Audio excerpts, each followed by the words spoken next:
Most people say they want good luck, but if we're being honest, what they're really asking for is this: please make life easier. Please remove the obstacles. Please stop the chaos. And that made sense in a more stable world. But the world we're entering now doesn't work that way. After 2026, uncertainty isn't a phase, it's the environment. So the real question is no longer, how do I get lucky? It's, how stable am I when things don't go my way? Part 1. Luck is not an event, it's a capacity.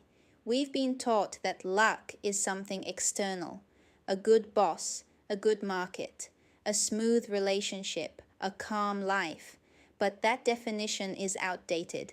In psychology, there's a concept called internal stability, your ability to stay regulated, clear, and adaptive while conditions are changing.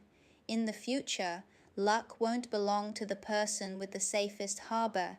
It will belong to the person who knows how to surf. Because real power isn't avoiding the waves, it's staying balanced while riding them. High waves, low waves, they're all part of the same game. So luck isn't about things going smoothly. Luck is about how much intensity you can hold without breaking. Part 2. The first shift. Finding medicine in what you don't want. Let's talk about the first principle. Always find the medicine inside what you didn't want. Imagine this: a long-term client suddenly leaves, a project fails, an opportunity disappears. This is clearly not what you wanted. So how is this not just bad luck? Here's the difference between self-comfort and cognitive reframing.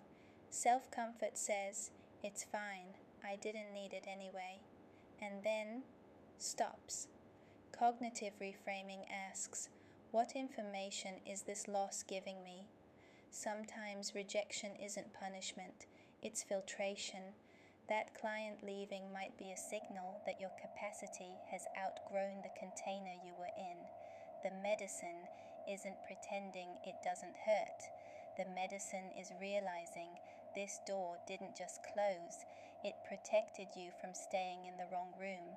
Every serious creator, entrepreneur, or leader has at least one story where a rejection forced them to see a bigger possibility. The pain wasn't the lesson, the signal was. Part 3. The second shift: why you must give when you receive. Now, let's say things turn around. New clients, new attention, new money, new momentum. This is where most people think, finally, I should hold on tightly. But here's the truth: luck is not a warehouse, it's a river.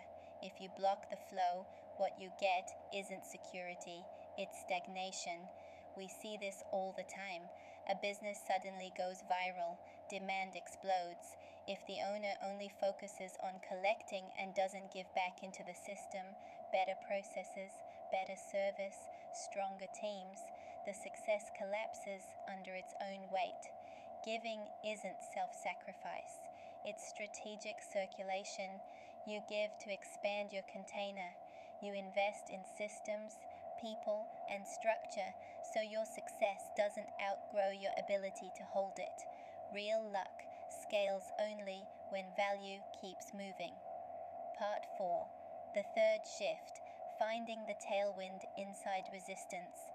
The third principle challenges everything we were taught. Find the tailwind inside resistance.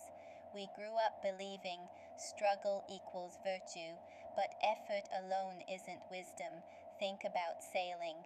When a sailor faces a headwind, they don't sail straight into it. They zigzag.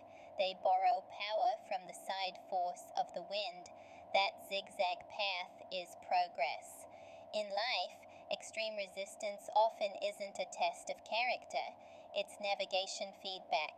If something feels endlessly heavy, forced, and draining, it might not mean you're weak, it might mean you're climbing the wrong hill. Sometimes the path of alignment isn't where you're the hero, but where you're the amplifier, where things flow naturally, where feedback appears quickly, where effort turns into momentum. Ease doesn't mean avoidance.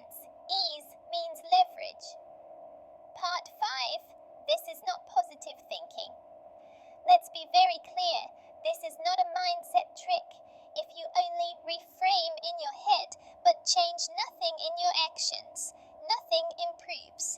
Internal stability must show up externally, in how you design your work, in how you manage relationships, in how you allocate energy. Otherwise, this becomes spiritual bypassing. True stability is visible. It moves, it builds, it adapts. You were never waiting for luck. Most people think they're waiting for the universe to deal them better cards, but the truth is, you are learning how to play differently. The future doesn't reward those who avoid uncertainty. It rewards those who can dance with it. There is no final safe mountain, only moving ground. And the moment you stop fighting reality, stop hoarding, stop forcing, stop fearing resistance, you realize something powerful. Luck was never coming to save you.